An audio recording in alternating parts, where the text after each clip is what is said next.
Pessoal, como vão? Boa noite. Hoje, quarta-feira, 17 de junho de 2020, nosso encontro de número 48. Eu vou falar hoje com vocês superficialmente, porque o assunto é muito vasto, é muito profundo, sobre o método dialético. Normalmente, este método é chamado apenas de dialética. É uma forma de discurso entre duas ou mais pessoas que possuem diferentes pontos de vista sobre o mesmo assunto, mas que pretendem estabelecer a verdade através de argumentos fundamentados e não simplesmente vencer um debate ou convencer o opositor. Sensei Funakoshi falava que o nosso sistema nos permite atingir a verdade. A gente vai trabalhar várias vezes com este conceito. Tá? A dialética é um conceito filosófico que é utilizado por vários pensadores há muito tempo. A dialética de Platão, por exemplo, seria uma forma de diálogo onde era possível chegar a obter o conhecimento. Hegel aponta que toda ideia ou tese pode ser contestada através de uma ideia contrária, que é a antítese. Tá? A dialética hegeliana tem três momentos, que são eles, primeiro, identidade, relacionada ao ser em si, a negação, que diz respeito ao ser para si, e a negação da negação, do ser em si e para si. Dito isto, vamos colocar o pé aqui na terra e vamos falar sobre a visão do cego. Suponhamos que várias pessoas que pratiquem diferentes estilos de artes de combate presenciem uma luta. Escutaremos diferentes versões de cada um desses praticantes. Tais variações são compreensíveis, pois uma pessoa não pode ver o combate como ele é, pois ela está cega pelo seu ponto de vista escolhido, como seu estilo, né? E verá a luta através das lentes do seu condicionamento particular, do seu enfoque, do seu ponto de vista. A luta não está limitada à sua perspectiva ou condicionamento, como artista marcial chinês, japonês, coreano ou qualquer outra nacionalidade. Tá? Então, a gente vai falar que a verdadeira observação começa quando você se desembaraça dos padrões estabelecidos. E a verdadeira liberdade de expressão tem lugar quando se liberta dos estilos e passa-se a visão do sistema. Então, algumas pessoas, Bruce Lee especificamente, falava muito disso aqui. E as pessoas dizem que legal, entendi, muito bacana. Então, existe uma coisa chamada semiose. Sabe, quando você não consegue se expressar por palavras, não consegue desenhar, você pode se expressar através do movimento. E aqui entra o karatê, as artes marciais de um modo geral e a dança. Então, essa forma de expressão que a pessoa acha de colocar suas ideias para fora, de se manifestar, que é uma comunicação, nós chamamos de dados de semiose. Tá? Então, revendo o que eu acabei de falar, a verdadeira observação começa quando você se desembaraça dos padrões estabelecidos. Então, isso tem a ver com o estilo. E a verdadeira liberdade de expressão, aqui falando do karatê como um dado de semiose, como forma de expressão, né? Tem lugar quando você se liberta dos estilos e passa-se a visão do sistema. Nós falamos das ideias e do conhecimento sistematizado. Tá? Então é muito importante isso. Acrescentando aqui, quando nós falamos em estilo, normalmente nós pensamos na origem da palavra, que vem de estilo, estileto, punhal, pontiagudo, penetrante. E você percebe que com o punhal você faz um pequeno furo, um local muito específico. Não é verdade? Você atinge um ponto apenas. Quando eu estive no exterior, e eu ia conversar com professores de outras escolas, de algumas escolas bem diferentes até, e às vezes uma língua que você não dominava, e a gente perguntava sempre do estilo, né? E de repente tinha aquele problema, a pessoa ficava pensando, pensando, e aí de repente eu ouvia a pessoa falar, um exemplo, né? Você ia explicando com gestos, tal, tentando utilizar o seu conhecimento básico de alguma língua, e de repente a pessoa se manifestava, sistema. Sim, é verdade. A ideia de estilo procura fechar, e a ideia de sistema, ela abre, a amplitude é maior, é diferente. Então, recordando de novo, a verdadeira observação, que é uma análise que exige atenção, começa quando você se desembaraça dos padrões estabelecidos, isso vai ficar mais claro daqui a pouco, e a verdadeira liberdade de expressão, usando o karatê como dado de semiose, tem lugar quando se liberta dos estilos e passa-se a visão do sistema, uma visão mais ampla. Tá? Como disse uma colega ainda ontem, né, por escrito, se eu pudesse expressar em palavras o significado, não precisaria ter dançado. Então, muitas vezes você pergunta para alguém, um exemplo, né, como é esse estilo de dança? Melhor do que explicar é a pessoa dançar, apresentar para você, né, aquele sistema, se é um que você não conhece, nunca viu, não tem noção de como é. Diz mais que 1000 palavras, né? Então, muito legal. Essa pessoa muito querida, ela está se expressando agora através do karatê e também da dança. Então, o dado de semiose é algo bastante forte nessa pessoa, né? Nessa ideia. Bom, vamos falar agora um pouquinho sobre o estilo, né? E o sistema na Scorpions. Existe na prática uma discussão muito grande em cima da ideia de estilos de karatê. E normalmente as pessoas que brigam por isso, que insistem muito nisso e que são, né, discriminatórias ao extremo, elas conhecem apenas um estilo. Então você vai participar de um evento com a pessoa vê você fazendo algo, às vezes por uma escola até do mesmo estilo, ela fala, o seu está errado, o correto é esse. Já parou realmente para pensar? Será que é? Né? Tá. Então essas pessoas falam o tempo todo no original, no verdadeiro, né? Sou praticante do verdadeiro, o que já dá uma ideia estranha para quem ouve, porque falar em verdadeiro nos leva automaticamente a pensar no oposto, como nós vimos, e você já fica supondo a existência de alguns fake news por aí, dos falsos, né? É interessante o seguinte, costuma-se atribuir aos estilos origens maravilhosas. Foi um sábio, foi um monge misterioso, um mensageiro especial em um sonho, uma revelação sagrada, uma iluminação, e por aí vai. Mas, como o nosso primeiro preceito é a razão, e como seres racionais, vamos partir do princípio de que os estilos foram e são criados por homens. E a partir daí podemos afirmar que um estilo nunca deveria ser considerado como uma verdade irrefutável, cujas leis e princípios nunca podem ser violados. Aquilo pode ter sido muito bom em um determinado momento histórico, pode não ser funcional em determinados locais, em determinadas épocas, para determinadas situações.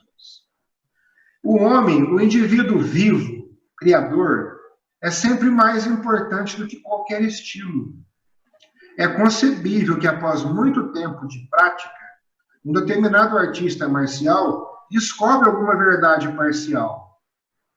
Durante sua vida, este homem tenta resistir à tentação de organizar essa verdade parcial. Apesar de que esta é uma tendência comum na busca do homem pela segurança e certeza na vida. Nós temos que ter coisas confiáveis para seguir, né? Após sua morte, seus estudantes tomam suas hipóteses, seus postulados, suas inclinações, seu método e os converte em leis. Crenças impressionantes são inventadas assim. Cerimônias solenes de reforço são prescritas.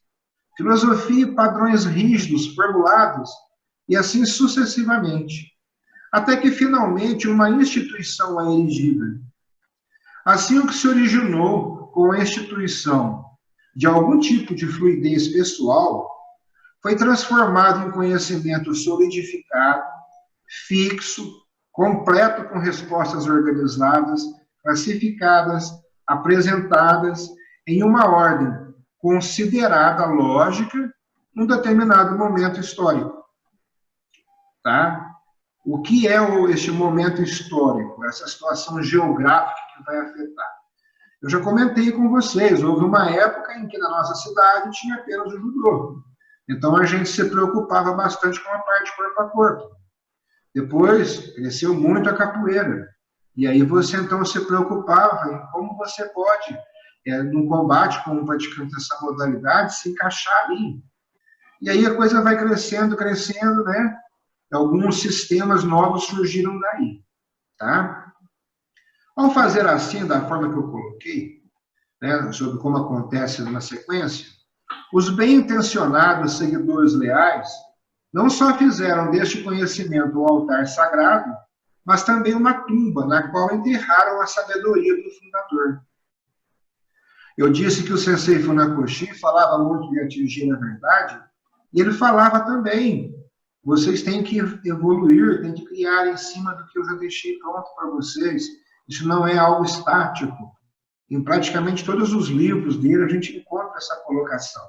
Isso é coerente, isso é lógico, não é uma característica de uma única pessoa, né? Não pode ser, tá? Porém, pessoal, a distorção não termina aqui.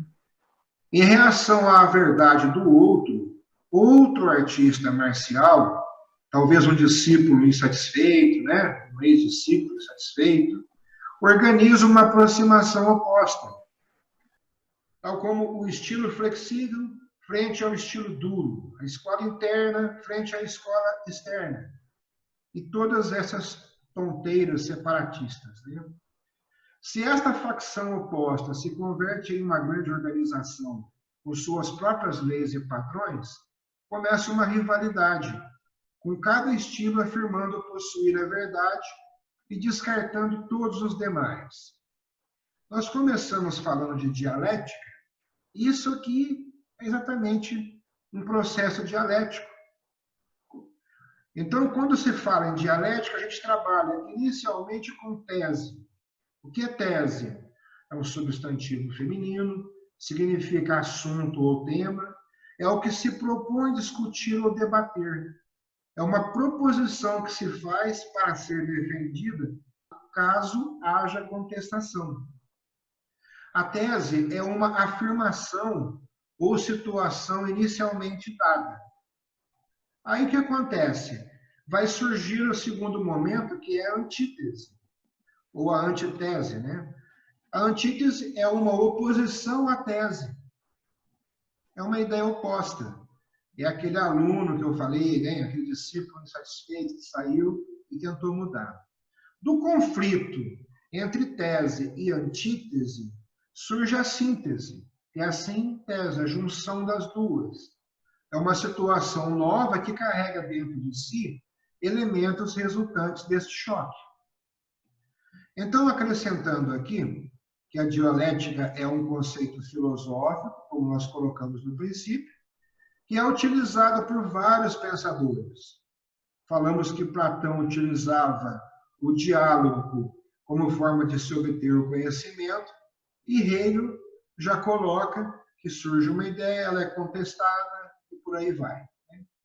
Afirmamos, nós especificamente, que praticamos o estilo Shotokan como sistema, e não só como estilo, porque o próprio fundador nos pediu isso.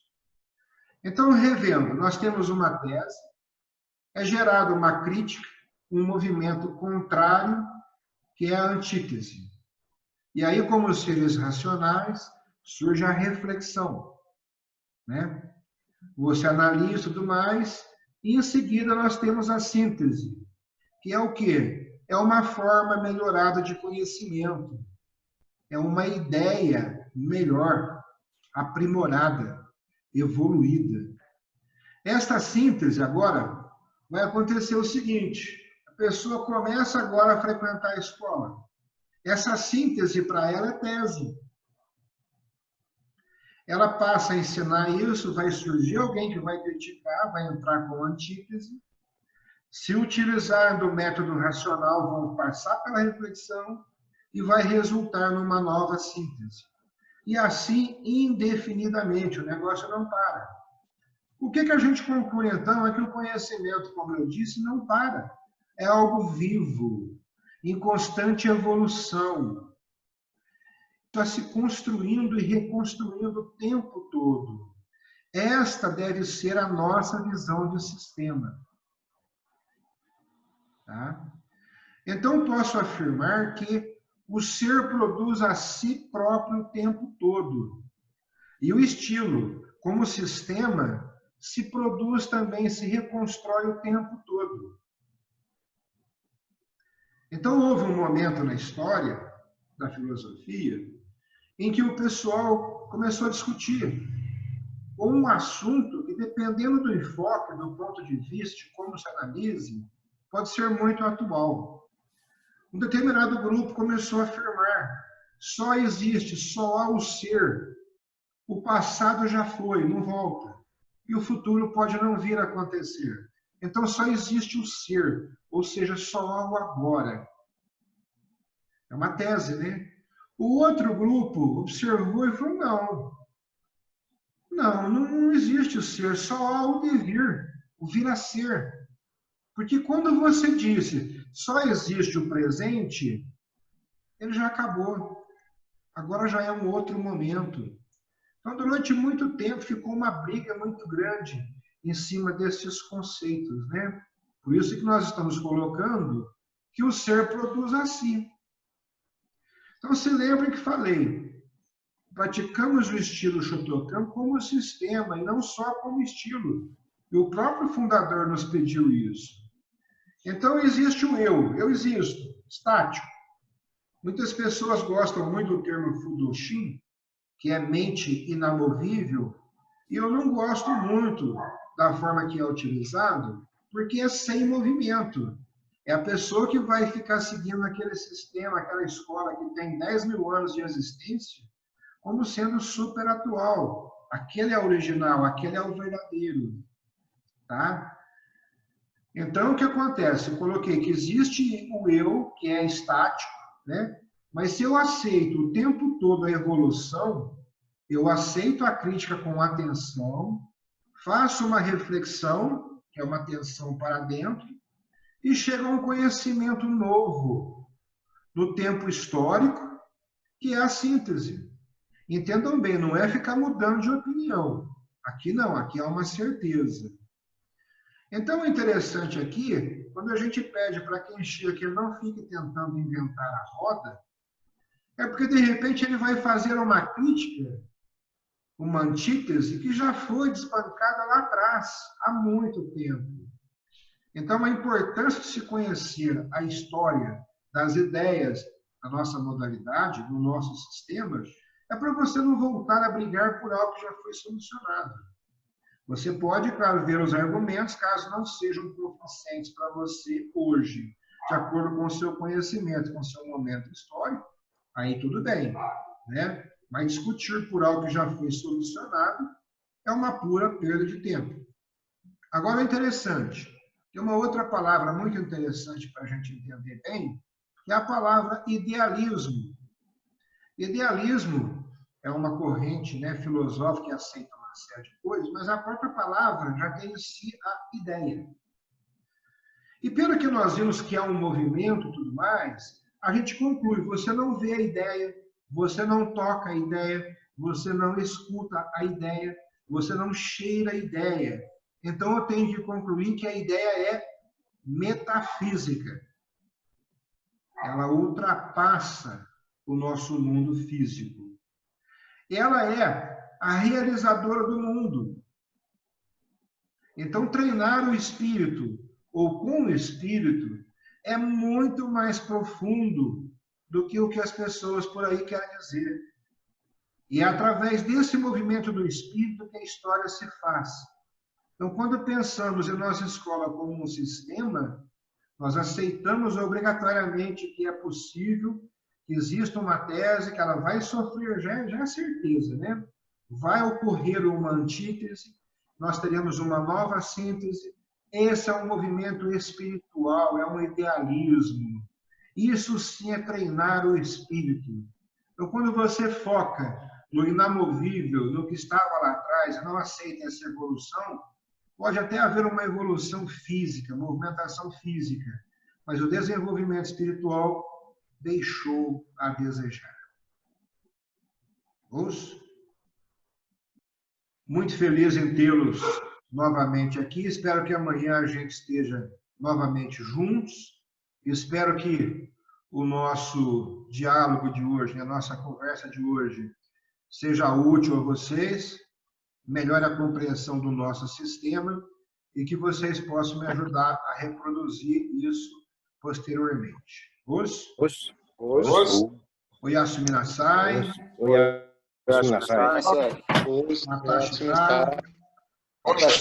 Vida longa e próspera. O Adriano está ficando craque nisso agora.